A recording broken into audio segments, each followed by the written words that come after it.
vaccine clinic. And the president prepares to sign an executive order boosting the production of electric vehicles. Also, a new documentary explores why wildfires are becoming bigger and more explosive. The 4 states' most watched news starts now. A community leader push for vaccinations culminates in a vaccine clinic. This is KOAM News at Noon. I'm Tanya Bach. Topping our first 7 minutes, a push to increase vaccine rates in Jasper County. We told you earlier this week about an effort between health officials and community leaders to increase vaccination rates in the area. Those efforts are coming to a head today. KOAM's Zach Dodge joins us live from Access Family Care in Joplin with the details. That's right, Tanya. The main goal here is to get more people to get the shot. And 30 minutes in, five people had committed to doing just that. The Moderna vaccine is being offered here at Access Family Care from 11 a.m. to 5 p.m. today. Now, it is for first doses, but it is on a walk-in basis. The Community Health Collaborative, made up of several organizations, worked with Access Family Care to get the word out about the clinic, but also is letting people know more about the vaccine. All of the healthcare professionals who have partnered with us have spoke to the safety and the efficacy of the vaccines and at least preventing serious illness and hospitalization. And so we think as a community, it's our responsibility to have a safe community for each other. In addition to the Moderna vaccine clinic here at Access Family Care, there is also a free COVID-19 testing clinic at the Roxy, also here in Joplin. That's from now until 7 p.m. Reporting live in Joplin, Zach Dodge, KOAM News. All right, thanks, Jack. Thanks, Zach. Pittsburgh schools unveil their reopening plan for the fall semester. All campuses will start the year with COVID-19 restrictions in place and will require all students, staff, and visitors to wear masks. The new restrictions will continue until at least October 1st. School board says it will remain in constant communication with the Crawford County Health Department for guidance. Chinook, Kansas Public School District also releases its plans for dealing with COVID during the coming school year. For starters, the district says masks covering the mouth and nose will be worn at all times by students and staff in any school building. Visitors will not be allowed to attend school lunch. Temperature checks will be required for students and staff as they enter school buildings, and the district will offer alternative learning for quarantined students. Well, enjoy these cooler temps while they last because the summer heat's returning this weekend. Let's go to Michael for a first look at the forecast. And on top of that, you were waiting for those clouds to pop this morning, and sure enough they have, especially when we work into the northern portion of the 4 states. Right there is in between Garnett and Mound City. We got a good bout of rain coming down. Now nothing severe, haven't picked up any thunder, and just a little bit of lightning. You got to work all the way up to Lacine right there. But this thing will progress east toward Butler into southwest Missouri. And then we've got a little bit popping up around Labette County and down into Cherokee County is where that thing will head as well. Montgomery in the Independence, Coffeyville area. And it's been very, very light. And like I said, our ground has been so dry, it's going to be able to absorb it very easily. But that gives you an idea of the overcast skies that we've had over Television City all day long. And the nice thing about the cloud cover and a little bit of the rainfall keeps it nice and mild. Look at that, Iola, 74 degrees, and here we sit at the 5th day of August. That's hard to beat. It gets a little bit warmer as you move down to the south where there hasn't been any rain, and that's why it's 81 in Monette and Cassville, 79 in Miami. National perspective, we'll talk about the old cutoff low. That's what you see on the left-hand side of your screen there. And we'll also talk a little bit about wildfires here as we get into our full weather hit. Our weather trend today, we're going to go low 80s to mid 80s. Not a whole lot of warm up for the afternoon because of the clouds. And eventually, that rain just stays scattered. But look, everything stays down to the south of us as far as the hardest rain goes. And then after we get past sunset, we're going to clear out. But just like Tanya said, guess what's coming on the heels of that? We got a heat wave on our hands. We're talking about mid 90s by the time we're done with the weekend. All right. Well, I'm not looking forward to the heat, but enjoying it while we have these warmer temperatures. Not too bad today. Cooler temperatures. And air quality, much better today than what we've had the first 3 days of our work week. That's nice. Hope that'll stick around. All right, well, President Biden plans to sign an executive order today setting a new national goal for electric vehicle sales. The EPA will also set stricter fuel efficiency standards. Administration says it's part of an effort to fight climate change, but some environmentalists don't believe it goes far enough. Ben Tracy reports. The future of the auto industry is electric. There's no turning back. President Biden thinks the road to an electric future could be a relatively short drive. This sucker's quick. His executive order today says by 2030, half of all vehicles sold in the U.S. should be electric. Right now, EVs make up just 2% of new car sales. This is ambitious, but is it realistic? It's both. It's an ambitious goal, and it is realistic. We know this is the future of the automobile industry. Today, EPA will unveil stricter new efficiency standards for cars and trucks, claiming it will save American drivers as much as $250 billion in fuel costs by 2050 and prevent 2.2 billion tons of carbon pollution. Transportation is the single largest source of planet-warming greenhouse gas emissions in the U.S. But with the impacts of climate change now seemingly everywhere, environmental groups wanted the Biden administration to be bolder. The new tailpipe regulations are essentially a return to the Obama standards that were undone by President Trump. I'm disappointed that the president who says global warming is an existential threat isn't putting out a rule that is up to the challenge of that threat. Executives from the big three automakers will be at the White House today when President Biden makes his big announcement about electric vehicles, but they're only saying they're going to try to do 40 to 50% of their sales electric by the end of the decade, and they're calling that an aspiration, not a commitment. Ben Tracy, CBS News, Washington. That's a look at today's top stories and weather in our first 7 minutes. Up next on KOAM News at noon, bring your own brigade. A new documentary explores why wildfires are becoming bigger and more explosive. I'm Anthony Pura with more from the filmmaker as she takes a hard look at this pressing issue. And later, we're making pesto pork medallions in the Mr. Food Test Kitchen. As wildfires become more extensive and more explosive, a new documentary takes a hard look at why. Academy Award-nominated filmmaker Lucy Walker embeds herself with fire crews in California and says climate change is just partly to blame. She spoke with correspondent Anthony Puro. The fire equivalent of an ice age. The nightmarish destruction caused by California wildfires in 2018 jumped from the screen in the new documentary, Bring Your Own Brigade.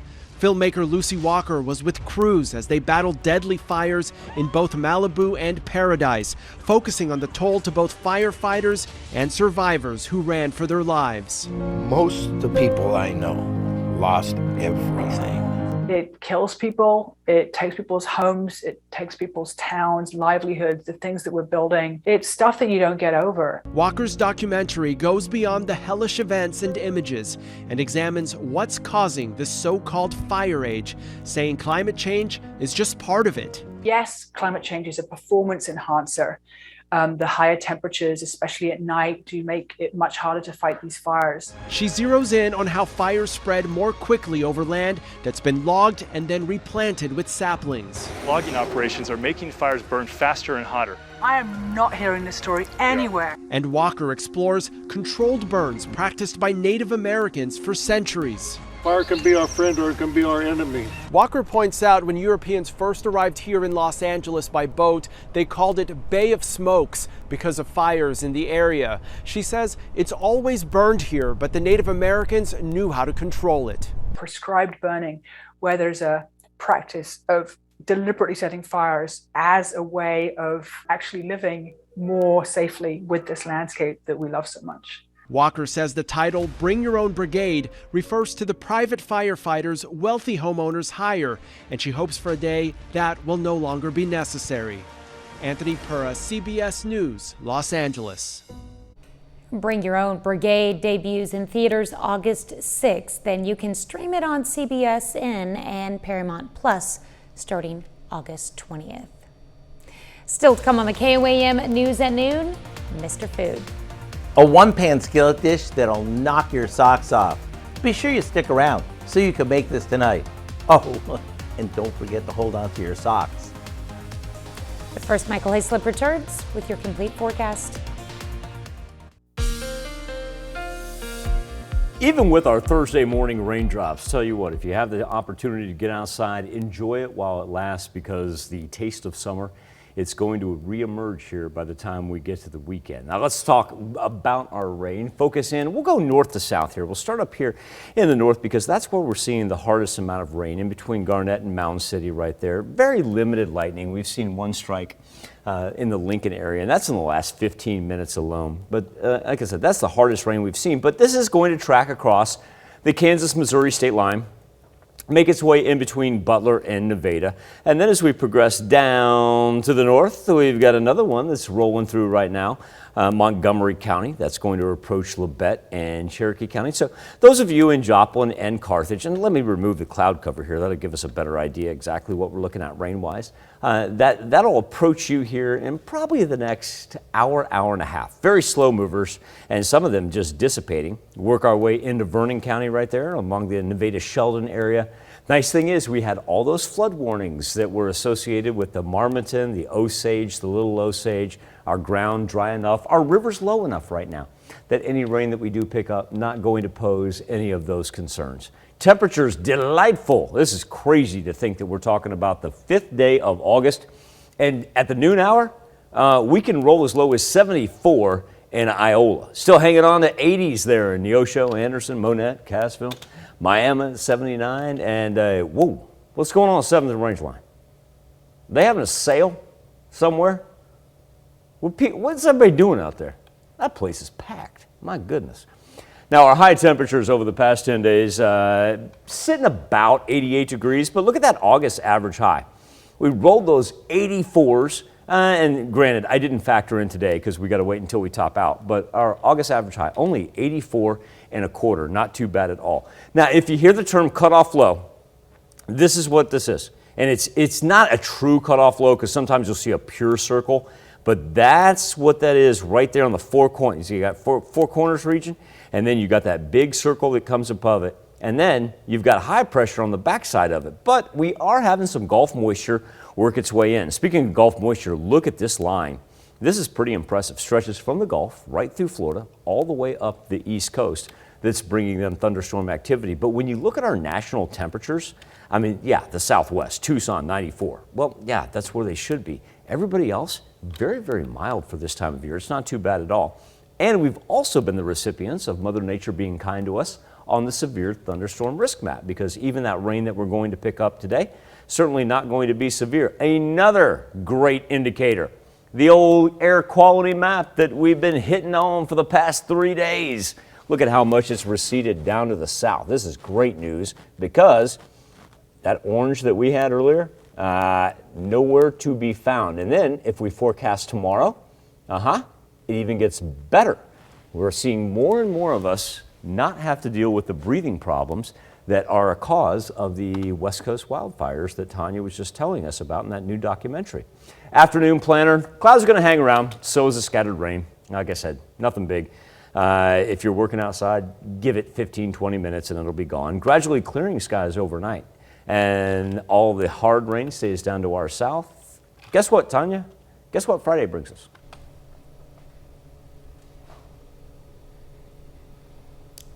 More rain? Heat. Oh. Yeah. Guess what? Guess what's a Not part till of Saturday, though. Guess what's a part of that heat? Humidity. Thank you, ma'am. There you go. You got it. There you go. You got it. Looking forward to that. Sure. That humidity makes it feel like so much nicer. Right. Welcome back to summer, folks. All right. Thanks, Michael. We take this time to honor today's four-state hero, Corporal Tim Cottingham in the U.S. Army. Soldier from Lockwood, Missouri, joined the military in 2005. He earned a National Defense Service Medal, a Global War on Terrorism Service Medal, and an Army Commendation Medal, among others. To Corporal Tim Cottingham, we thank you, our four-state hero.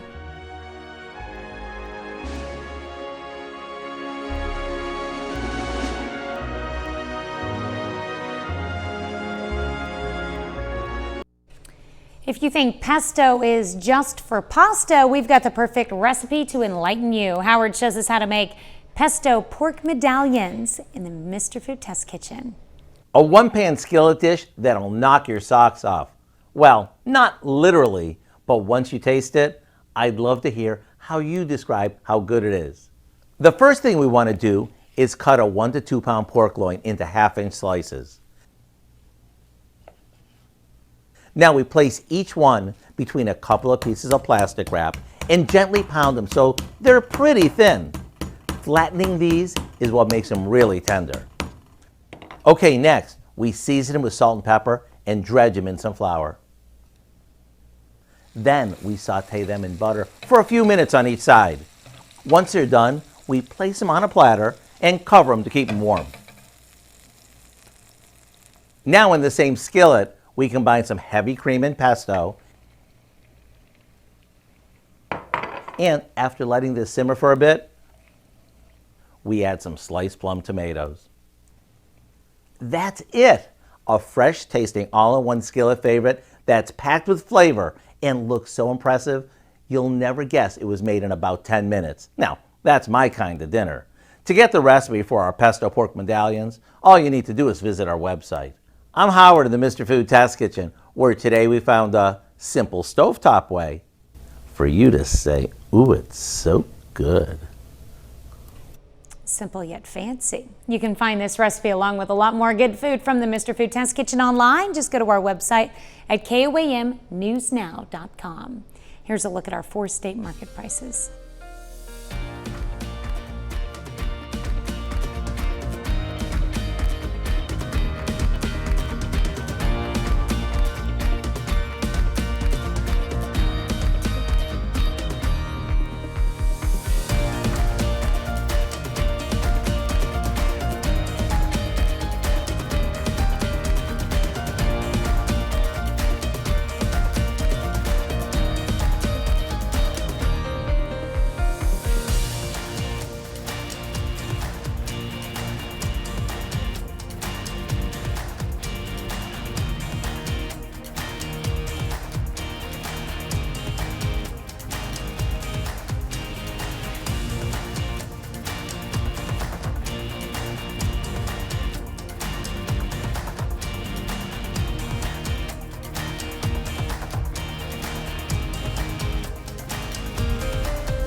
Should be done by sunset though, then get ready for a warmer Friday, and quite frankly, there's no other way to put it, get ready for a hot and humid Saturday and Sunday. All right, what do we have coming up tonight at 5? Well, at 5, memory problems and mood swings used to be considered normal side effects of surgery for older patients, but not anymore. In Health Watch, we're going to look at how brain games can help to minimize that from happening. Plus, we're going to speak with Catholic Charities about rental assistance and the increase for needs after the eviction moratorium expired. And we'll have details on a murder suspect captured in Iola, Kansas. Hope you join us for those stories.